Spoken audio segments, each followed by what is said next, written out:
శ్రీగురుభ్యో నమః. హరి ఓం. బ్రహ్మనాడి ప్రేక్షకులకు నమస్కారములు. అందరికీ శ్రీ పరాభవనామ సంవత్సర శుభాకాంక్షలు.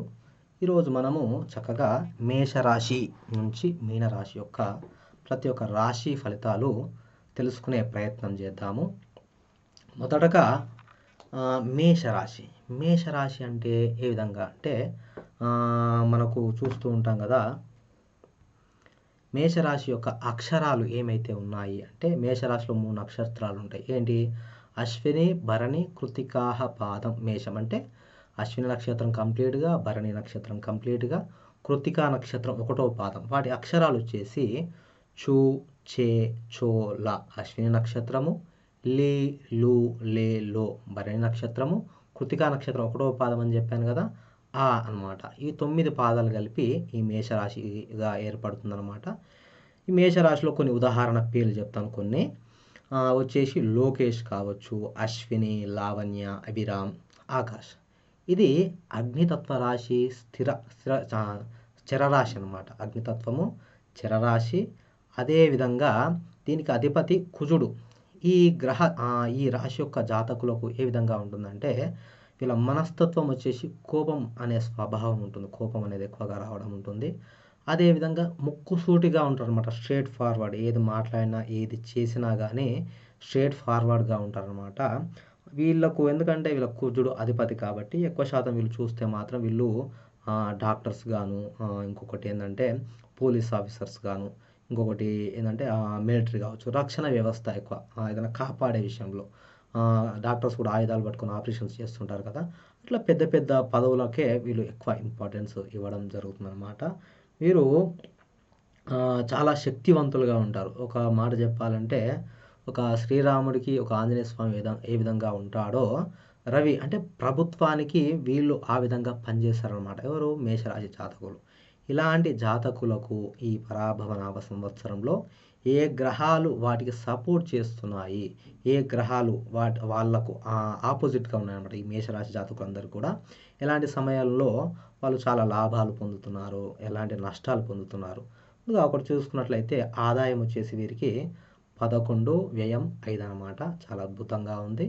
అదేవిధంగా రాజపూజ్యం వచ్చేసి 2, మరియు అవమానం వచ్చేసి 4 అన్నమాట. ఎప్పుడైతే అవమానం ఎక్కువగా ఉంటుందో తక్కువగా మాట్లాడే ప్రయత్నం చేయాలి, ఎందుకంటే అవమానం పడే అవకాశాలు ఎక్కువగా ఉంటాయి అన్నమాట. ఇప్పుడు మనము రాశి ఫలితాల్లోకి వెళ్దాము. ఏ విధంగా అంటే ప్రతి ఒక్కరు కూడా మొత్తం మిక్స్డ్గా ఏంటంటే ఈ సంవత్సరంలో ఇట్లుంటుంది ఇది అనేసి ప్రత్యేకంగా ఒక గ్రహం గురించి కానీ ఎక్కడ కూడా ప్రస్తావించడం లేదు. దానివల్ల మీకు ఏ గ్రహానికి ఇబ్బంది కలుగుతుంది, దేని విషయాలలో ఇబ్బంది పడుతుంది, దేనికి చెప్తున్నానంటే ఈ సంవత్సరంలో మీకు ఒక గోల్ అనేది ఉంటుంది. గోల్ కొందరికి ఎడ్యుకేషనల్గా సక్సెస్ఫుల్ కావాలి అంటే పాస్ కావాలి, లేకపోతే ఒక కాంపిటేటివ్ ఎగ్జామ్ ఉంటుంది. అదొక స్టూడెంట్ అనుకో, కాంపిటేటివ్ ఎగ్జామ్ని ఛేదించాలి, లేకపోతే దాన్ని ఈసారి కొట్టుకుని రావాలి ఎట్లనైనా సరే అనేసి ఒక ఆలోచన ఉంటుంది. అదేవిధంగా ఒక వ్యాపారవేత్తకు తన వ్యాపారాన్ని వ్యాప్తి చెందాలి, మళ్ళీ ఒక పెద్ద ఎత్తు స్థాయికి పోవాలి అని ఒక కోరిక ఉంటుందన్నమాట. అదే కొందరికి వివాహం చేసుకోవాలని ఉంటుంది, కొందరికి సంతానం అని ఉంటుంది, కొందరికి ఆరోగ్యం విషయంలో బయటపడతామా లేదా, దాన్ని జయిస్తామా లేదా అనేసి ఇలాంటి ఆలోచనలు అన్నీ ఉంటాయన్నమాట. ఒక్కొక్కరికి ఒక్కొక్క రకమైన ఉంటుందన్నమాట. అందరికీ కూడా గురుబలమే ఉండాలి, అందరికీ కూడా లేకపోతే శనేశ్వర బలమే ఉండాలి, రాహుకేతులు అందరూ ఇదే చూస్తారనమాట. ఏంటంటే 4 గ్రహాలే ఎక్కువ కాలం ఉంటున్నాయి కదా. గురుడు 1 సంవత్సరం పాటు ఉంటున్నాడు, శనేశ్వర భగవానుడు 2.5 సంవత్సరాల పాటు ఉంటున్నాడు, రాహు 18 నెలలు ఉంటున్నాడు, కేతువును 18 నెలలు ఉంటున్నాడు. కాబట్టి వీటి యొక్క బలాలు ఉంటే సరిపోతుంది మనకు, అంటే ఎక్కువ కాలం ఉంటుంది. వాటి యొక్క ఫలితాలు చెప్తారు, వాటికే మనం పూజలు కానీ లేకపోతే అవి కూడా ఒకసారి చెప్పవచ్చు, చెప్పకపోయే అవకాశం కూడా ఉంటుందన్నమాట. మనం ఏ విధంగా తెలుసుకుందాము అంటే, మనకు ఇప్పుడు చెప్పాను కదా, కుజబలం అంటే పోటీ పరీక్షలు గెలవాలన్నా, ఆరోగ్యం మీద విజయం సాధించాలన్నా ఆపరేషన్ చేస్తాం అనమాట. ఆపరేషన్ సక్సెస్ అవుతుందా లేదా అంటే, ఒక కుజబలం ఉన్న సమయంలో మీరు ఆపరేషన్స్ అనేది గురుబలం కూడా ఉండాలి, దానికి తోడు కుజబలం ఉన్నట్లయితే ఆ రోగాన్ని మనం అధిగమిస్తాం అనమాట. ఆ రాశి వారు ఎవరికైతే కుజబలం ఉంటుందో ఆ విధంగా ఉంటుంది. అదే ఒక వ్యాపారవేత్తకు అనుకోండి, చక్కగా వాక్చాతుర్యం కావాలి, చక్కగా జ్ఞానం కావాలి. ఏ విధంగా వాక్చాతుర్యానికి ఎలా మాట్లాడాలి, ప్రతి ఒక్కటి ఎలా గుర్తుపెట్టుకోవాలి, ఫైనాన్షియల్‌గా స్టెబిలిటీ ఎట్లా తెచ్చుకోవాలంటే బుధ బలం కంపల్సరీ కావాలి ఆయనకు. అదేవిధంగా వ్యాప్తి చెందాలి. ఆయన బిజినెస్ ఒకటుంది. ఒక స్కూల్ పెట్టారు. ఇంకో స్కూల్‌ని మార్చుకోవాలనుకుంటారు. అంటే ఎస్టాబ్లిష్‌మెంట్ బిజినెస్ చేయాలనుకుంటున్నాడు. ఏం చేయాలి? ఏముంటుంది అప్పుడు? అంటే గురుబలం కావాలప్పుడు. అదేవిధంగా లక్ష్మీ కటాక్షం కొరకు శుక్రబలం అనమాట. అంటే సంతోషంతోని ప్రెషర్ లేకుండా చేయడం కోసం. మనకు ప్రెషర్ లేకుండా చేయడానికి శుక్రబలమే కాకుండా శనేశ్వర బలం అనమాట. అంటే ఒక పని స్థిరత్వంగా మన కింద సేవకులుంటారు కదా! మన కింద పనిచేసేవాళ్ళు మన మాట వినడం గానీ, మనల్ని మోసం చేయకపోవడం గానీ, అదేవిధంగా ఒక పని పదే పదే అవ్వకపోవడం గానీ, అదేవిధంగా మరణ వార్తలు వినకపోవడం అంటే దగ్గర బంధువులు చనిపోకపోవడము, లేకపోతే మన ఇంట్లోనే ఏదైనా మరణ వార్త అంటే అందరూ గూడా ఆరోగ్యవంతంగా ఉండాలి అంటే మాత్రం శనేశ్వర బలం గావాలి. రాహు కొందరు ఫారెన్ వెళ్ళాలి. ఫారెన్‌లో మంచిగా సెటిల్ అవ్వాలి అంటే రాహు బలం గావాలి. అదేవిధంగా సినిమాలో గానీ ఇట్లా ఈ విధంగా రాహుయి ఒకటుంటుంది. అదే కేతు ఆధ్యాత్మికం అన్ని సంసార బంధాలు పక్కబెట్టి మంచిగా ఒక ఆధ్యాత్మికంలో వెళ్ళాలి. ఏదైనా సరే వదిలించుకొని ప్రశాంతత అనేది ఉండాలంటే కేతు యొక్క బలం కావాలనమాట. వాటి గురించి నేను ఎక్కువగా మీకు ప్రస్తావిస్తున్నాననమాట. మీరు ఒకవేళ డీప్ వేరే కావాలంటే మీరు వేరే ఛానల్స్‌లో కూడా చూసుకోవచ్చు. మన ఛానల్‌లో మాత్రము చక్కగా ఏ రాశి వారికి ఏ గ్రహం బలం ఎప్పుడుంటుంది? ఆ గ్రహం బలం వల్ల ఏ టైంలో మనం అంటే ఒక ఇల్లు కొనాలన్నా, ఒక స్థలం కొనాలన్నా, లేకపోతే మనం పోటీ పరీక్షలు పడుతుంటే కుజబలం లేకపోతే ఏం జేయాలి? దాని పరిష్కారం ఏంది? మంగళవారం రోజు ఆంజనేయ స్వామికి కావచ్చు, సుబ్రహ్మణ్య స్వామికి కావచ్చు, ఇట్లా పూజ చేసుకొని అలాంటి మాదిరిగానే మన ఛానల్‌లో ఎక్స్‌ప్లెయిన్ చేయడం జరుగుతుందనమాట. ప్రస్తుతానికి మేషరాశి గురించి తెలుసుకున్నాం గదా! వాళ్ళు ముక్కుసూటిగా ఉంటారు, కోపంగా ఉంటారు. ఏదైనా సరే ఆళ్ళ క్షణాల్లో అయిపోవాలనమాట. క్షణాల్లో అయిపోకపోతే వాళ్ళకేమైపోతుందంటే వాళ్ళ బలమేందంటే ఏదైనా పని వేగంగా మొదలు పెడతాడు. తొందరపాటు నిర్ణయాలు తీసుకొని అవమానం పడుతూ ఉంటారు. అది వాళ్ళ బలహీనతనమాట. ఆ! వృత్తొచ్చేసి రక్షణ రంగం, క్రీడలు, ఆరోగ్యం వచ్చేసి తలకు దెబ్బలు తాకడం గానీ, ముఖానికి చర్మ సమస్యలు రావడం గానీ, ఇలాంటివి ఉంటున్నాయనమాట. వీరి మేషరాశి యొక్క ప్రధాన లక్ష్యం ఏమిటంటే, విజయాన్ని సాధించడం. అంటే ఎలాంటి పరిస్థితుల్లో గూడా ఆళ్ళు ఎళ్ళిపోతారనమాట. ఇంక భయం అనేది ఉండదు. అలాంటి తత్వాల గల ఈ యొక్క రాశికి, మేషరాశికి ఈ గ్రహాలు ఈ సంవత్సరంలో అనుకూలిస్తున్నాయా? లేకపోతే ప్రతికూల వాతావరణం సృష్టిస్తున్నాయా? అనేది ఇప్పుడు మనం తెలుసుకుందాము. మనము ఏ గ్రహం ఎక్కడెక్కడ ఉంది అంటే మేషరాశి వారికి ప్రస్తుతానికి మార్చి నెలలో రవి భగవానుడొచ్చేసి 12వ స్థానము, చంద్రుడొచ్చేసి 11వ స్థానంలో ఉన్నాడనమాట. చంద్రుడు కూడా 12వ స్థానంలోనే ఉన్నాడు. కుజుడు 11, బుధుడు 11, శుక్రుడు 12వ స్థానంలో సంచరిస్తున్నాడు. అదేవిధంగా ఆహ్, శనేశ్వర భగవానుడు కూడా 12వ స్థానంలో సంచరిస్తున్నాడు. అదేవిధంగా శనేశ్వర భగవానుడు కూడా 12వ స్థానంలో సంచరిస్తున్నాడు. గురు భగవానుడు 3, రాహు భగవానుడు వచ్చేసి 11వ స్థానం, కేతు వచ్చేసి 5వ స్థానం అనమాట. ఇప్పుడు మనం బలాల గురించి తెలుసుకున్నాం కదా ఇంతకుముందుకు. కుజ బలం ఉంటే దేన్నైనా సరే ఎదిరించే శక్తి ఉంటుందంటున్నాం కదా!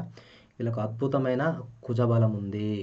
అదేవిధంగా రాహు బలం ఉంది. విదేశీ యానాలు వెళ్ళాలన్నా గానీ, లేకపోతే సినిమా రంగాల్లో ప్రయత్నం చేయాలన్నా గానీ, లేకపోతే ఇది ఉంటుంది కదా! కొద్దిగా ఇన్వెస్ట్‌మెంట్ స్టాక్ మార్కెట్‌లు ఉంటాయి కదా! ఆ బలం ఉండాలన్నా గానీ, రాహు 11లో ఉన్నప్పుడు వీళ్ళకు అంటే బల్క్ ఆఫ్ అమౌంట్ ఇస్తాడనమాట. షార్ట్ కట్ అమౌంట్ ఏదైతే ఉందో అది రాహు గ్రహం ప్రసాదిస్తాడు కాబట్టి, వీళ్ళకు అలాంటి విషయాలలో మంచిగా ఉంటుందనమాట. ఇది ఒకసారి చూసుకున్నట్లయితే మనకు గురుడు 3వ స్థానంలో ఉన్నాడనమాట. గురు భగవానుడు ఈ సంవత్సరంలో ఏ విధంగా ఉంటున్నాడు అంటే, గురు భగవానుడు మొత్తము ఒక మార్చు 18 నుంచి జూన్ 2 వరకు ఇక్కడ మిథున రాశి జూన్ రెండవ తారీఖు మనకు కర్కాటక రాశిలోకి ప్రవేశిస్తున్నాడు. తర్వాత మరియు అక్టోబర్ 31కి సింహరాశిలోకి ప్రవేశిస్తున్నాడు. తర్వాత మళ్ళా వక్రగతి చెంది జనవరి 25 వరకు మళ్ళా కర్కాటక రాశిలోకి వస్తున్నాడనమాట. అంటే మనం ఈ ఈ యొక్క సంవత్సరంలో చూసుకున్నట్లయితే గురు భగవానుడు మిథునము, కర్కాటకు, సింహరాశుల్లో సంచరిస్తున్నాడు. ప్రస్తుతానికి మనకు జూన్ 2 వరకు కూడా మిథున రాశిలోనే ఉంటున్నాడు కాబట్టి గురు భగవానుడు 3వ స్థానంలో ఉంటే బలం అనేది అంతగా ఉండదు. ఎక్కువ గురుబలం అనేది తక్కువగా ఉంటుంది. అప్పటిదాకా కూడా గురుబలం లేదనమాట. గురుబలం లేకపోతే ఏమవుతుంది అంటే వివాహం ఆలస్యం కావడం గానీ, సంతానం ఆలస్యం కావడం గానీ, ఆర్థిక స్థితి కావచ్చు, వృద్ధి కావచ్చు, ఆ! వ్యాపారం ఉంటుంది. కానీ దాని వృద్ధి చెందే విషయంలో మనకు అంటే దాని వ్యాప్తి చెందే విషయంలో ఇబ్బందులు ఏర్పడే అవకాశం ఉంటుందన్నమాట. అదే ఒక రక్షణ కవచం అనేది ఉండదు మనకు. కొద్దిగా జాగ్రత్తగా ఇన్వెస్ట్‌మెంట్స్ చేసినా, ఏది చేసినా గానీ జాగ్రత్తగా ఉండాలన్నమాట. తర్వాత నాలుగో స్థానంలోకి వెళ్తాడనమాట. నాలుగో స్థానంలోకి వెళ్ళినప్పుడు కూడా కొద్దిగా మీకు ఇబ్బందే కలుగుతుంది కానీ ఎప్పుడైతే సింహంలో అక్టోబర్ 31 అని చెప్పాను కదా! అక్టోబర్ 31కు సింహరాశిలోకి ప్రవేశిస్తాడని చెప్పాను కదా! అప్పుడు ఐదవ స్థానంలోకి గురుడు పోతాడనమాట. అది సింహరాశి. ఎవరికి? మేషరాశి వారికి ఐదవ స్థానం సింహరాశి. సింహరాశిలో గురుడు ప్రవేశం చేసినప్పుడు అద్భుతమైన ఫలితాలుంటాయనమాట. ఆ టైంలో వివాహం కాని వారికి వివాహం అంటే మేషరాశి వారికి. సంతానం కాని వారికి సంతానం. వృద్ధి వ్యాపారంలో ఏమైనా వ్యాప్తి చెందాలి, ఎస్టాబ్లిష్ చేయాలంటే ఆ సమయానికి అక్టోబర్ 31 తర్వాత అక్టోబర్ అంటే నవంబర్ సమయంలో చివరి రోజులలో అంటే ఈ సంవత్సరంలో అక్టోబర్, నవంబర్ ఆ సమయంలో మీరు చేసుకున్నట్లయితే చక్కటి ఫలితాలనేటివి కలుగుతాయి. నెక్స్ట్ ఇప్పుడు మనము కుజబలం చూసుకున్నాము. అదేవిధంగా ఆహ్, గురుబలం గూడా చూసుకున్నాం గదా! మనకు బుధుని యొక్క బలం ఉందా లేదా ఒకసారి చూసుకునే ప్రయత్నం చేద్దాము. బుధుడు గూడా 11వ స్థానంలోనే ఉన్నాడు. బుధుడు 11వ స్థానంలో ఎప్పటిదాకా ఉంటాడు అంటే, మనకు ఆల్రెడీ ఇప్పుడు మార్చ్‌కు కుంభరాశిలో ఉన్నాడనమాట. కుంభరాశి నుంచి మేషరాశికి వస్తాడనమాట. మేషరాశిలో ఎప్పుడు ప్రవేశిస్తాడు అంటే, మనకు మీనరాశిలోకి ఎప్పుడు ప్రవేశిస్తాడంటే, ఏప్రిల్ 11కు అంటే ఏప్రిల్ 11 వరకు గూడా మనకు బుధుని యొక్క బలం ఉంటుంది. ఇప్పటి నుంచెల్లి చూస్తే ఏప్రిల్ 11 వరకు కూడా బుధుడి యొక్క అనుగ్రహం కలిగి ఉంటుందన్నమాట. కొద్దిగా గురు బలం తక్కువుంది. రాహు బలం చూసాము. కుజబలం గూడా మంచిగుంది. కుజబలం ఎప్పటిదాకా అంటే మనకు మే 11 వరకు కూడా ఉంది. కుజబలంకు తోడు మనకు బుధ బలం గూడా ఏప్రిల్ 11 అంటే ఏప్రిల్ 11 వరకు ఏదన్నా వ్యాపార సంబంధించిన విషయాలు నిర్ణయాలు తీసుకోవచ్చు మీరు. ఏదైనా సరే బాగా చూసుకోవాలి. ఇది రాశి ఫలితాలు మన మీద ఏ విధంగా అంటే ఒక 25-30% వరకు మన మీద ప్రభావం చూపిస్తాయన్నమాట. మిగతాదంతా కూడా మన జన్మ జాతకంలోనే ఉంటుంది. మీరు అదే విధంగా మీరు చూసుకోవాల్సిందేందంటే మెయిన్ శనేశ్వరుని యొక్క బలం. ఈ సంవత్సరం మొత్తం శనేశ్వరుడు ఎక్కడుంటున్నాడు? మీనరాశిలోనే ఉంటున్నాడు. మరి శనేశ్వర బలం లేకపోతే ఏ విధంగా ఉంటుందంటే మనిషికి స్థిరత్వం అనేది ఉండదు. విజయం అనేది లభించదు. న్యాయం అంటే ఎక్కడికన్నా కోర్టు సమస్యలతోని కొట్లాడుతున్న వారికి న్యాయం అంటే దొరకదు. అదేవిధంగా ఇబ్బందులు కలుగుతాయి. మరణ వార్తలు వింటారు. అనవసరమైన ప్రయాణాలు చేయాల్సొస్తుంది. ఇవి ఇలాంటి సమస్యలనేటివి హాస్పిటల్స్‌లో ఖర్చులు గానీ, ఇలాంటి సమస్యలు మనకు ఏర్పడుతూ ఉంటాయన్నమాట. కాబట్టి ఈ సంవత్సరం ప్రతి శనివారం మాత్రం అస్సలు మర్చిపోకూడదనమాట ఇంగ. ఈ మేషరాశి వారైతే ఎవరైతే ఉన్నారో అసలు శనివారం అనేది మర్చిపోకుండా తప్పకుండా గుడికి వెళ్ళే ప్రయత్నం చేయాలి. విధంగా మనము రాహుబలం మనకు ఉందన్నమాట. కేతువు గూడా 5వ స్థానంలో సంచరిస్తున్నాడు. మనకు డిసెంబర్ 5 దాకా గూడా ఆ స్థానంలోనే ఉంటాడు. తర్వాత 6వ స్థానం అంటే డిసెంబర్ 6 తర్వాత కేతు యొక్క బలం అనేది మీకుంటుంది. ప్రస్తుతానికి రాహు యొక్క బలం ఉంది. కేతువు యొక్క 5వ స్థానం వలన మనకి ఎలాంటి ఇబ్బందులు కలుగుతాయి 5వ స్థానంలో? పుత్రులు కలగటంలో ఇబ్బందులు కావచ్చు, లేకపోతే పుత్రులతోని సమస్యలు ఏర్పడే అవకాశం కావచ్చు. అదృష్టం అనేది లేకపోవచ్చు, కాన్సంట్రేషన్ జరగకపోవచ్చు. ఇన్ని గ్రహాలల్లా మేషరాశి వారికి మంచిగా అర్థం చేసుకోండి. మనకు సూర్యబలం అనేది ఇప్పుడు ప్రస్తుతానికి లేదు. చంద్రబలం కూడా తక్కువనే ఉంది. కుజబలం ఉంది, బుధబలం ఉంది. అదేవిధంగా శుక్రబలం ఏ విధంగా ఉందంటే శుక్రుడు కూడా 12వ స్థానంలోనే సంచరిస్తున్నాడు. శుక్రబలం ఉంటుంది 12వ స్థానంలో ఉన్నా గానీ చక్కగా మీకు సౌఖ్యం పొందే అవకాశం ఉంటుందన్నమాట. ఈ విధంగా మీరు చూసుకున్నట్లయితే మనకు ఏ గ్రహాలు సపోర్ట్ చేస్తున్నాయి ఈ సంవత్సరంలో ఎక్కువగా అంటే గురుడు మనకు చెప్పాను కదా! అక్టోబర్ 31 తర్వాత నవంబర్ నెలల నుంచి మంచి వృద్ధి, వ్యాపారం అని చెప్తున్నాం కదా! ఈ బుధుడనే గ్రహం ఇప్పుడు ఏప్రిల్‌లో వచ్చేసి ఏప్రిల్ 11కు మారుతున్నాడు. తర్వాత కొద్దిగా ఇబ్బంది కలుగుతుందనమాట. అట్లా నెలసరి రాశి ఫలితాలు చెప్పే దాంట్లో ప్రత్యేకంగా మళ్ళీ వచ్చే నెలలో బుధుడు, శుక్రుడు గురించి వివరించే ప్రయత్నం చేస్తాను. ప్రస్తుతానికి మీకు కొద్దిగా అంటే ఈ నెల పాటు కొద్ది రోజుల వరకు వివరాలు చెప్పడం జరిగింది కదా! అదేవిధంగా గురుని యొక్క అనుగ్రహం అనేది అప్పుడు దొరుకుతుంది. శుక్రుని యొక్క బలం ఇప్పుడు మంచిగా చక్కగా అద్భుతంగా ఉంది. ఒక 2, 3 నెలల పాటు కూడా ఉంటుంది. ఎందుకంటే 5 స్థానాలు ఒక 5 నెలల వరకు కూడా శుక్ర బలం ఉంటుందన్నమాట. శనేశ్వర బలంకి ఒక్కదానికి మీరు కంపల్సరీ మీరు చేసుకునే ప్రయత్నం చేయాలి. ఎందుకంటే శనైశ్వరుని అంత ఈజీగా ఉండొద్దు. ఎందుకంటే కింద వారి నుంచి ఒకవేళ పెద్ద కంపెనీస్ అనుకోండి, కింద వారు మన చేతి కింద పనిచేసే వారి దగ్గర నుంచి ఇబ్బందులు రావచ్చు.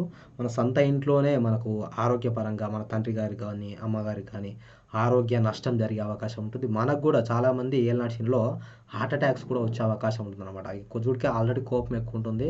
బ్లడ్ ప్రెషర్, బీపీ కూడా ఉంటుందనమాట. కాబట్టి శనైశ్వర భగవానుడిని తప్పకుండా మీరు చేసుకునే ప్రయత్నం చేయాలి. మొత్తానికి చూసుకున్నట్లయితే మనకు శనైశ్వర భగవానునికి చేసుకోవాలి. గురునికి గురు భగవాన్ గురువారం రోజు అక్టోబర్ 31 దాకా చేసుకునే ప్రయత్నం చేయండి. అంతవరకు కూడా చాలా తక్కువ బలం ఉంది. అదేవిధంగా రాహు బలం ఉంది. కేతు యొక్క బలం కూడా లేదు కాబట్టి 4 గ్రహాలలో ఎక్కువ రోజులు కాలం చేసే గ్రహాల శనైశ్వర భగవానునికి, అదేవిధంగా గురు భగవానునికి, కేతు భగవానునికి కూడా మీరు చేసుకునే ప్రయత్నం. కేతువుకొచ్చేసి మీరు మంగళవారం చేసుకోవచ్చు.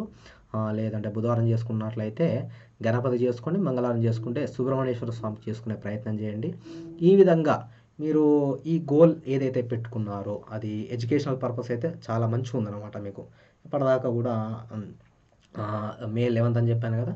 ఈ విధంగా మీకు గోల్ పెట్టుకున్నారంటే తప్పకుండా ఒకవేళ మీకు కుజబలం తక్కువగా ఉంది, కాన్ఫిడెన్స్ తక్కువగా ఉందంటే మాత్రం మంగళవారం రోజు కంపల్సరీ కూడా మీరు సుబ్రహ్మణ్యేశ్వర స్వామికి కానీ, ఆంజనేయ స్వామి కూడా చేసుకునే ప్రయత్నం చేయాలి.